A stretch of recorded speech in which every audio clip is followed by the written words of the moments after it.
Hi everyone.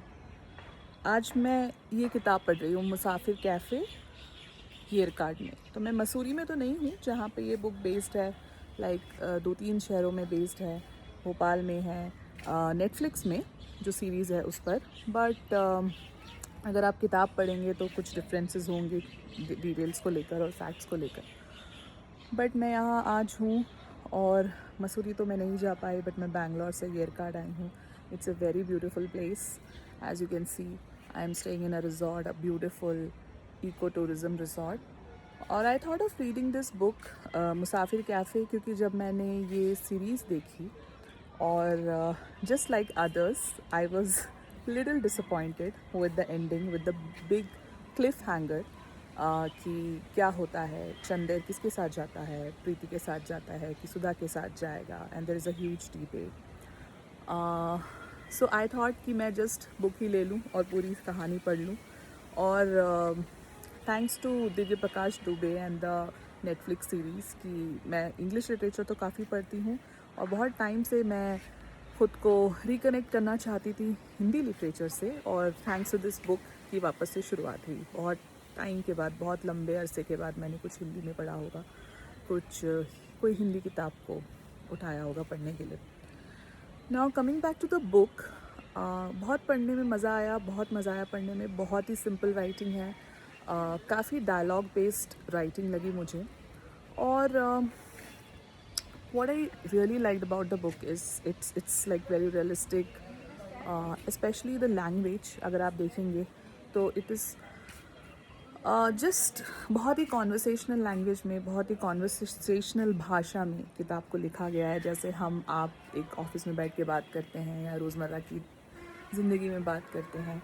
हालांकि मुझे literary writing personally बहुत पसंद है और मुझे ऐसे वर्क्स पढ़ना बहुत पसंद है, बट अभी मैं बहुत एक्सप्लोर कर रही हूँ एज अ रीडर, और मैं अपने आप को सीमित नहीं करना चाहती कि ये इन्होंने बहुत बड़ा अवार्ड जीता है तो वही किताब पढूं, या जो बहुत ही सिंपल सी राइटिंग है, या काफ़ी डिबेट होता है लिटरेचर के फील्ड में कि this is literature, this is not. So I don't get into that thing. और मुझे लगता है कि जैसा मेरा मूड होता है, कभी कुछ इंटेंस पढ़ने का मूड होता है तो मैं काफ़ी इंटेंस बुक भी उठा लेती हूँ, बुक अ प्राइज़ विनर या समथिंग लाइक दैट, और समथिंग रिकमेंडेड। और कभी कभी मैं बहुत सिंपल किताबें भी पढ़ती हूँ, और मुझे ये किताब वैसे ही लगी, दिल को छू गई, काफ़ी रिलेटेबल थी। ये किताब हम सबको जो इंडिया में हैं, या आई डोंट नो किसी और देश में भी मे बी, जिनको प्यार हुआ है, जिन्होंने जवानी को जिया है अपने, जो कॉलेज गए हैं, जिन्होंने जॉब्स की हैं, जो कॉलेज नहीं गए हैं, बट एक यादगार जिनको अपने जीवन में प्यार रहा है, उन्होंने वो सब महसूस किया है, उन्होंने वो सब फील किया है, उनको ये किताब बहुत अच्छी लगेगी। और मे बी किसी को भी अच्छी लग सकती है, ऐसा कुछ है नहीं, बट मैं बहुत रिलेट कर पाई क्योंकि मेरी परवरिश भिलाई में हुई थी।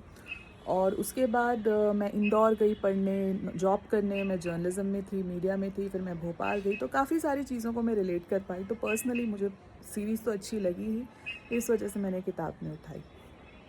नाउ किताब तो बहुत अच्छी है, राइटिंग तो बहुत अच्छी है, नो डाउट, और मज़ा आया पढ़ने में। लेकिन मैं जो पूरा इंस्टाग्राम या आप सोशल मीडिया में इतनी बातें हो रही हैं कि this versus that, Sudha versus Preeti, may be Sudha is a red flag, और चंदेर और वट एवर कैरेक्टर्स के बारे में बात हो रही है और बहुत बड़ा डिबेट हो गया है और मेरे ऑफिस में भी जब मैंने इस पर डिस्कस किया तो सबकी अपनी राय थी, और बड़ा मज़ेदार हमारा कॉन्वर्सेशन हुआ चीज़ों को लेकर, लव रिलेशंस को लेकर, लड़कों की प्रायोरिटीज़ को लेकर, लड़कियों की प्रायोरिटीज़ को लेकर।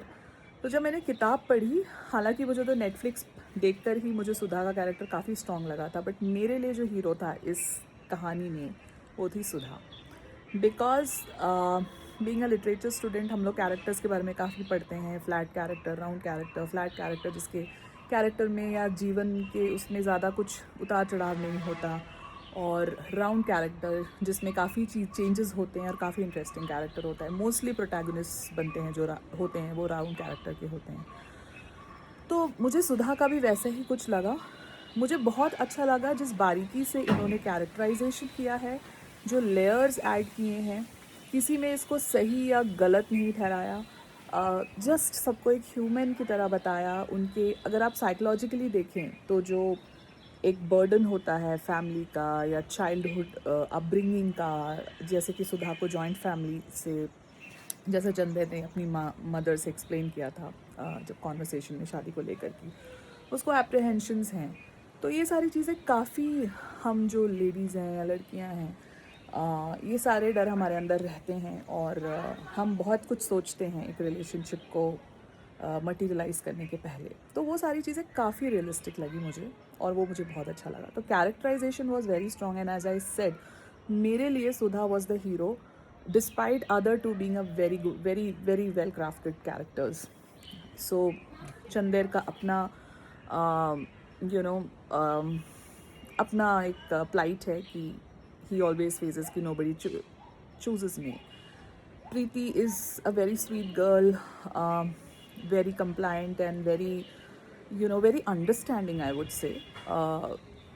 Anybody would like to have a partner with her. But despite that, Sudha का जो character है, that is like, आप देखेंगे जिस तरह से उनकी ग्रोथ होती है और कितना स्ट्रॉन्ग कैरेक्टर है। मतलब I could relate with her because I am also a very ambitious woman and एक छोटे शहर से आकर कुछ बड़ा करना, कुछ अच्छा करना, करियर के लिए करना, फ्रीडम, और ये सारे एप्रीहेंशंस हमारे अंदर होते हैं जब हम करियर चुनते हैं और जब हमारी शादी की बात आती है। तो उसके अंदर जो फियर्स थे, तो मैं यही कहूँगी कि दिव्य प्रकाश दुबे की जो ये किताब है, लोग इसको रोमांटिक किताब कह रहे हैं क्योंकि, और है भी काफ़ी रोमांटिक है, काफ़ी फ्रेश है जो राइटिंग है और जो रिलेशनशिप है चंदेर और सुधा का।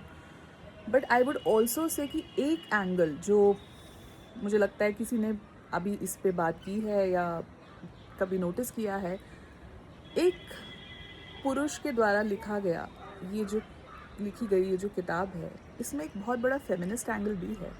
And I was surprised. Usually अगर आप देखेंगे एज अ लिटरेचर स्टूडेंट, जो मेल राइटर्स हैं वो अपने पर्सपेक्टिव से लिखते हैं, और मुझे बहुत बार लगा है और हमने काफ़ी रिसर्च पेपर्स हम लिखते हैं कि कैसे वो मेल पर्सपेक्टिव से लिखते हैं और वुमन एक वुमन पर्सपेक्टिव लाती हैं। बट दिव्य प्रकाश दुबे ने इस सुधा के जो कैरेक्टर को बहुत ऑथेंटिक बनाया और इतने अच्छे से उसके फियर्स को समझा, उस कैरेक्टर के फियर्स को, और मुझे ये कहीं ना कहीं एक फेमिनिस्टिक राइटिंग भी लगी। आप में से बहुत लोग शायद इस बात से सहमत नहीं होंगे, बट बीइंग अ वुमन मुझे लगा इतना अच्छा portrayal of Sudha's character, Sudha's fierce शायद कोई नहीं कर पाता। So for me she is the hero despite other beings my favourite as well, and I think you should, if you're watching the play, you should read this book as well to understand. You may like it, you may not like it, but you may enjoy it for its simplicity.